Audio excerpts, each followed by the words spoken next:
Hello दोस्तों, कहानियों की दुनिया से मैं आज आपके लिए एक कहानी लेकर आई हूँ। कहानी का नाम या शीर्षक है तोड़ दो।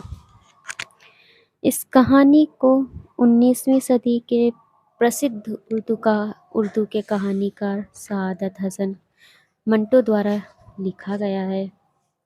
सआदत हसन मंटो उर्दू के एक ऐसे कहानीकार हैं जिनकी कहानियों ने हंगामा खड़ा कर दिया।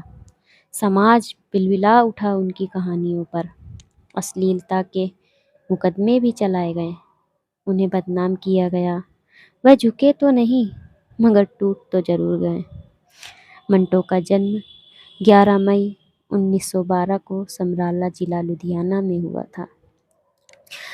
आपको मंटो के और अधिक जानकारी इंटरनेट पर उपलब्ध है। बहरहाल हम आज अपनी कहानी की तरफ चलते हैं जिसका नाम है तोड़ दो। तो चलिए शुरू करते हैं हम आज की कहानी। 40-50 लठैतों का गिरोह लूटमार के लिए घर की तरफ बढ़ रहा था। अचानक उस भीड़ को चीरकर एक दुबला पतला व्यक्ति निकला। पलटकर उसने बलवाइयों को लीडराना मुद्रा में संबोधित किया। भाइयों, इस मकान में बेअंदाज धन है, बेशुमार कीमती सामान है। आओ हम सब मिलकर इस पर अधिकार कर लें और सामान व धन आपस में बांट लें। हवा में कई लाठियां लहराईं, कई मुक्के लहराए और बुलंद बाग नारों का एक फव्वारा सा फूट पड़ा।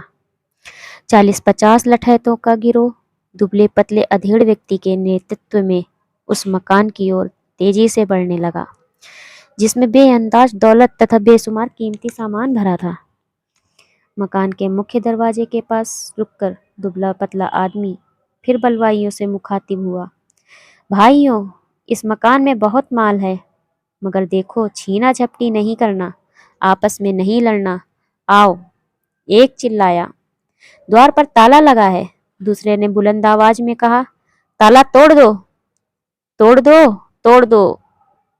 दुबले पतले व्यक्ति ने हाथ के संकेत से दरवाजा तोड़ने वालों को रोका और मुस्कुराकर कहा, भाइयों ठहरो, मैं इस चाबी से खोलता हूँ। यह कहकर उसने अपनी जेब से चाबियों का एक गुच्छा निकाला और एक चाबी चुनकर ताले में लगाई तथा उसे खोल दिया। शीशम का भारी भरकम दरवाजा एक चींक के साथ खुला तो हजूम दीवानावार भीतर दाखिल होने के लिए आगे बढ़ा। दुबला पतला व्यक्ति माथे का पसीना अपनी आस्तीन से पोंछते हुए बोला, भाइयों आराम आराम से, जो इस घर में है सब तुम्हारा है, फिर इस अफरा तफरी में की क्या आवश्यकता है।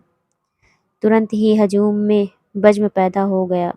एक एक करके बलवाई घर के अंदर दाखिल होने लगे, लेकिन ज्यों ही चीजों की लूट शुरू हुई तो फिर धांधली मच गई। बड़ी बेरहमी से उपद्रवी वस्तुओं पर हाथ सब करने लगे।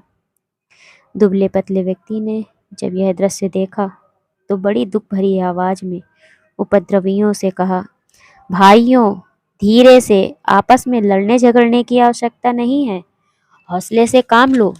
अगर किसी के हाथ में अधिक कीमती सामान आ गया है तो हाशिद मत बनो।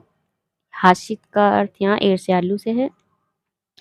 इतना बड़ा घर है, अपने लिए कोई चीज ढूंढ लो, मगर ऐसा करते हुए वैसी मत बनो। मार धाड़ करोगे तो चीजें टूट जाएंगी, नुकसान तुम्हारा ही होगा।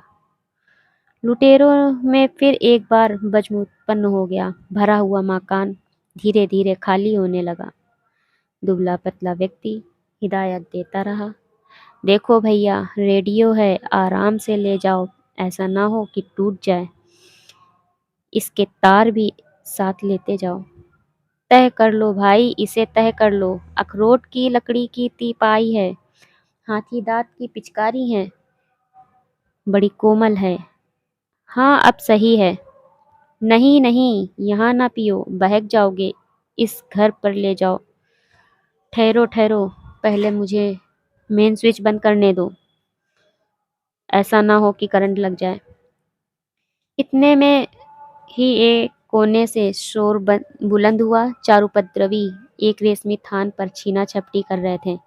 दुबला पतला व्यक्ति तेजी से उनकी तरफ बढ़ा और मुलामत भरे स्वर में उनसे कहा, तुम कितने बेसमझ हो। चंदी चंदी हो जाएगी इस कीमती वस्त्र की। घर में सब चीजें मौजूद हैं, गजा भी होगा। खोज करो और नाप कर कपड़ा आपस में बांट लो। तभी कुत्ते के भौंकने की आवाज आई। उफ उफ ऊ। और एक बहुत बड़ा गद्दी कुत्ता तेजी के साथ भीतर लपका और इतने में ही उसने दो तीन लुटेरों को भंबोड़ दिया। दुबला पतला व्यक्ति चिल्लाया, टाइगर टाइगर टाइगर। जिसके खौफनाक मुंह में एक लुटेरे का नुचा हुआ गिरेबान था। दुम हिलाता हुआ नजरें नीची किए कदम बढ़ाने लगा। कुत्ते के आते ही सारे लुटेरे भाग गए थे। केवल एक बाकी रह गया था, जिसके गिरेबान का टुकड़ा टाइगर के मुख में था। उसने दुबले पतले व्यक्ति की तरफ देखा और पूछा, कौन हो तुम?